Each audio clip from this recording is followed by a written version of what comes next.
Welcome. One of my big fears is to wake up in the morning and read the newspaper about a data breach in a bank, which I bank with, and all my data has disappeared, or it's in someone else's hands. Well, there are people who are trying to prevent that from being happen. I'm joined by one of them, Tsion Gonen, Chief Strategy and Marketing Officer at SafeNet, based out of DC or somewhere near DC in the US. Tsion, tell me something. So it is a big fear, right? We read about Target, we read about Wachovia, all these sort of data suddenly disappearing, or some hacker gets into the system. And it's your job and your company's task and reason for existence to prevent this from happening. Right. So where are you in this battle? So I actually would start by saying that the good news and the bad news is that you're not the only one that's afraid, obviously, and actually your bank is more afraid than you are. Correct. So that's the good news and the bad news. Yeah. And the reason that everybody is afraid is that I think today versus a few years ago, it's actually happening. Right. And it's happening all the time. I always say to people, do a Google alert on data breach. Right. You'll get like 3 or 4 a day. Right. So the awareness is there. So why is that happening? Why is it suddenly? I think what happened is that the world changed, the IT world, the enabling technology changed faster than technology, security technology kept with. And the traditional approach to security has really been trying to prevent breaches from happening. I call it the breach prevention era. It was all about keeping the good guys, letting the good guys in, keeping the bad guys out. The challenge is that with technology today, where everything is accessible, it's the nightmare of security. 15 years ago, if you would say to a security officer, hey, listen, everybody will be able to access their account online just with a username and password, they'll get in, they'll be able to do transactions, he would go crazy. He would say, no, this is a disaster, right? Or you'd say, listen, it will be in the cloud, your servers will be just everywhere, people will do it with a mobile device that you don't control.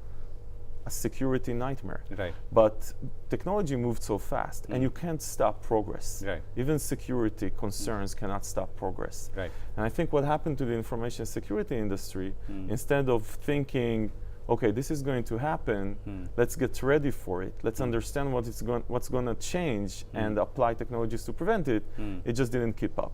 Okay. So what happens is that just the risk surface is so big right now, and security technology didn't pick up with breach prevention technologies. So where is it today?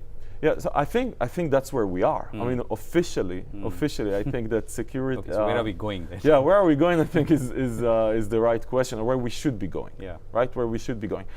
The way that we look at it, and I think that the right way to look at it is that to understand that there's 2 parts to applying security. One of them is, yes, breach prevention. Try to prevent something bad from happening. You should still be doing that. The second part is what I call Plan B, which is securing the breach. That's what I call securing the breach. What I mean by that is that, okay, try to prevent, but then assume you were not successful. And someone actually had access to somewhere he wasn't supposed to get to. Is that because the smarter people are always on the other side? No, I think that it's I think that there's smart people on both sides. Okay. But it's easier to cause damage than to protect. Okay. You only need to be successful once when you try to hack. You try 100 times, 1,000 times, and you're successful once, you win. Right. When you protect, you only need to fail once to fail. Yeah. So I think it's just harder to protect. And honestly, the attackers sometimes are better funded even than the protector. So I think it's just harder, and it's happening because of that. So the right approach is to assume that something like that will happen, and to put mechanisms in place and processes to make sure that the risk is actually mitigated post-breach, or at least it's minimized. I'll give you an example. The best example, some of these attacks that you read about and that scare you and scare your bank and scare everybody. So you read, like for example, Target has lost 14 million customer records. That's scary. But you can see examples where it says Zappos lost 12 million records, but they were encrypted. Okay. Totally different problem. Right. If Target lost 14 million encrypted credit card numbers, no one would have to cancel the credit card. Right. Right? It will only say, hey guys, listen, we lost. Inconvenient still.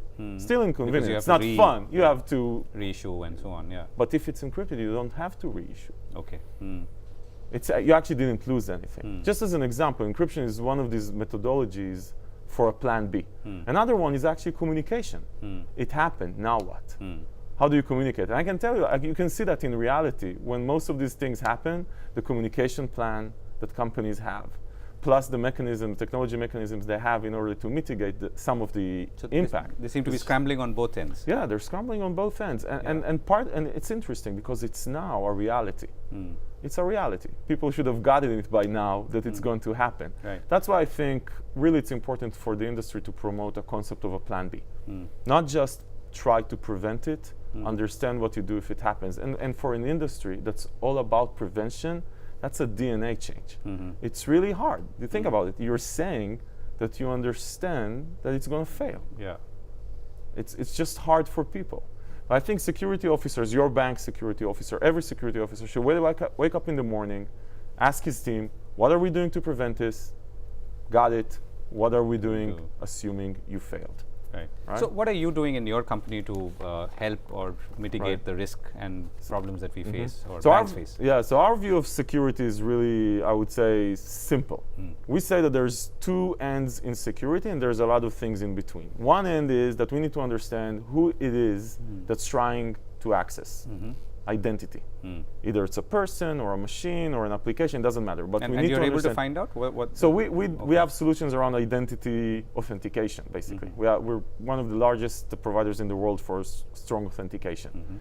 So but we say it starts here. Then there's a lot of things happening in the middle, which are important, but what they will change with time because technology changes.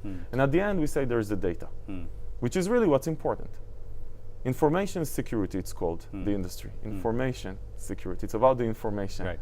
So we use a lot of encryption to protect data. And the old premise is that, okay, even if someone gets in and takes it, it's still encrypted, useless. right? You can't do anything with it as long as you keep the keys in the right place, the encryption keys. So we believe that this is critical because encryption is useless if you don't know who's accessing because you will give him the key. So identity and data. In the middle, there's a lot of things and they are important, but they will evolve in time. They will try to chase changes and they will sometimes be ineffective. But identity and data is really important. That's what we do. Okay. We understand who you are. We make sure you are who you say you are or what you are, and we protect data on the other side. So last question, I mean, as we, become more ubiquitous in the way we do transactions and it's all 24 hours, our mobiles are connected and I want my mobile banking, for instance, to be on all the time as opposed to being logging in every time and going through all kinds of authentication. What does this mean, and is the world going to get more complicated for me as a consumer or is it going to become simpler? Such a great question. I think from a security perspective, historically security is connected with complexity, right? But I would say that security, you need to think about your world and everybody's world as a triangle. There's risk, cost, and usability. And when you sell something to a consumer, you cannot sacrifice usability, because the consumer will go around everything else.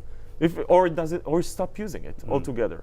So I think your life, and here's the good news for you as a user, and for me as a user, usability will win all the time. People know it by now. We live in the world of awesome experience, what they say in the US. Awesome experience comes first. The rest doesn't matter. That is part of the problem that you see so many breaches. Right. Because someone people is trying to introduced awesome so fast. Yeah. And they said, okay, this needs to be there because the consumer, you want it, and you're going to get it. We live in the world where you want it, you're going to get it. Right. But security was compromised, or there was too much risk. And I think the balance is really important. So the good news, again, the good news and the bad news. The good news is that I don't think usability is going to be sacrificed, not now and not in the future. Usability wins, that's it. Usability is there to stay. The bad news? The bad news is that if security is not adapted correctly to fit and adapt to the right usability metrics, then you're still going to see breaches. And I think that's why it's very important for people that want to provide and innovate new services with awesome experience to think about security in advance and build it into the solution, into the product in a way that doesn't hurt usability. And you can do that with the right technologies, with the right partners, you can do that, but it's a mindset. It's a mindset. It's not okay, I'll run with usability when something bad happens, because usually people overreact. And then they hurt usability. Right. Right. So that's a good note to end on. So I think you're saying that basically always ask if your bank has a plan B, because a data breach in itself cannot be cannot be always prevented. But it's important whether my bank is actually ready to deal with it and then respond to it at the right time. Yeah, it's a good way to put it. Tsion, thank you very much Thank you for very speaking much. with us. Thanks. Thank you.